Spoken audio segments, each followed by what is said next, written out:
ശബരിമല സ്വർണ്ണമോഷണ കേസിൽ അന്വേഷണ പുരോഗതി ഹൈക്കോടതിയെ അറിയിച്ച് SIT.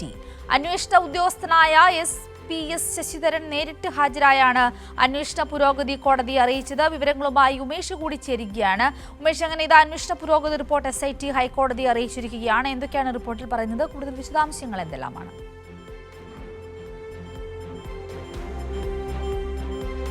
Sinduri, justice രാജവിജയരാഘവനും KV Jayakumar ഇവരടങ്ങുന്ന Devaswom ബെഞ്ചാണ് ഈ ഹർജി പരിഗണിച്ചു വരുന്നത്. ഇന്നും അവർ ഈ ഹർജി ഒന്നാമത്തെ ഇനമായി തന്നെ ഈ സ്വമേധയാ ശബരിമല സ്വർണ്ണമോഷണവുമായി ബന്ധപ്പെട്ട് സ്വമേധയാ സ്വീകരിച്ച കേസ് അത് ഹർജി പരിഗണിച്ചുകൊണ്ടിരിക്കുകയാണ്. എന്നത്തെയും പോലെ ഇന്നും അടച്ചിട്ട കോടതി മുറിയിൽ തന്നെയാണ് ഇതിൻ്റെ നടപടിക്രമങ്ങൾ പുരോഗമിക്കുന്നത്. അന്വേഷണ ഉദ്യോഗസ്ഥനായ SP.S. ശശിധരൻ അദ്ദേഹം നേരിട്ട് ഹാജരായാണ് അന്വേഷണ പുരോഗതി കോടതിയെ അറിയിക്കാറ്. ഇന്നും അദ്ദേഹം നേരിട്ട് ഹാജരായി അന്വേഷണ പുരോഗതി ഇപ്പോൾ കോടതിയെ അറിയിച്ചുകൊണ്ടിരിക്കുകയാണ്.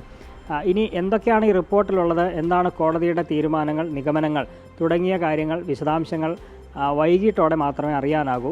ഇത് വൈകിട്ട് ഇതുമായി ബന്ധപ്പെട്ട ഇന്നത്തെ നടപടിക്രമങ്ങളൊക്കെ ഉൾപ്പെടുത്തിയുള്ള വിശദമായ ഓർഡർ അത് ഹൈക്കോടതി വെബ്സൈറ്റിൽ അപ്ലോഡ് ചെയ്യും. ആ ഘട്ടത്തിൽ അതിൻ്റെ വിശദാംശങ്ങൾ പുറത്തു വരും.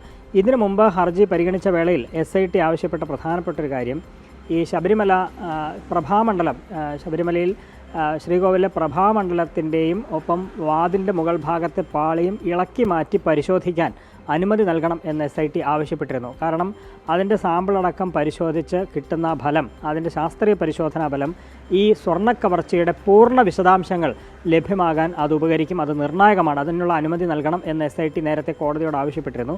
അതിന് പ്രകാരം കോടതി അനുമതി നൽകുകയും ചെയ്തു. ആ അനുമതി നൽകിയ പശ്ചാത്തലത്തിൽ നമ്മൾ കണ്ടു, കഴിഞ്ഞ ദിവസങ്ങളിൽ ശബരിമലയിൽ SIT നേരിട്ട് പോയി അത് പ്രഭാമണ്ഡലം ഇളക്കിയെടുത്ത് അതിൻ്റെ സാമ്പിൾ ശേഖരിച്ചിട്ടുണ്ട്. അതിൻ്റെ പരിശോധനയ്ക്കായി അയക്കുകയും ചെയ്തിട്ടുണ്ടെന്നാണ് മനസ്സിലാക്കുന്നത്. ഒരു പക്ഷേ അക്കാര്യങ്ങളടക്കം ആയിരിക്കും ഇന്നിപ്പോൾ അന്വേഷണ ഉദ്യോഗസ്ഥൻ കോടതിയെ അറിയിച്ചിട്ടുണ്ടാവുക.